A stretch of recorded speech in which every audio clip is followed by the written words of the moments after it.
Сегодня у нас 4 ноября, День народного единства, и с этой целью мы придумали комплекс мероприятий, таких как, допустим, презентации разных общин, которые населяют город Якутск и которые живут, собственно, в Якутии, представители разных народов. То есть они, если говорить вкратце и проще, то гости приходят к нам в национальных костюмах, презентуют, получается, какие-либо игры или культурные особенности своих народов, приносят и показывают национальные блюда свои. Я сегодня пел песню про любовь, казахскую песню.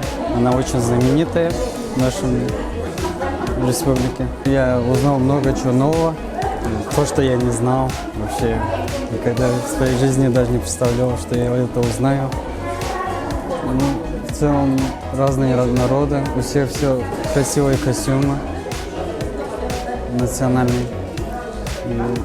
Все отлично выступили.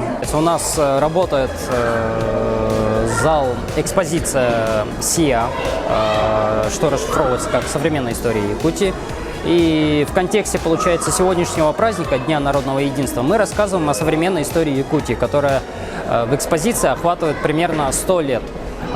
Плюс-минус несколько десятков лет, получается, начиная от конца 19 века. То есть мы показываем, какие народы проживали испокон веков на территории Якутии, как они сосуществовали, чем они занимались, какой род деятельности и хозяйства у них был, какие культурные особенности у них были, и каким образом они впоследствии уже в советский период, то есть в годы революции, в годы гражданской войны, консолидировались и создавали новую государственность, то есть якутскую автономию, ЯССР.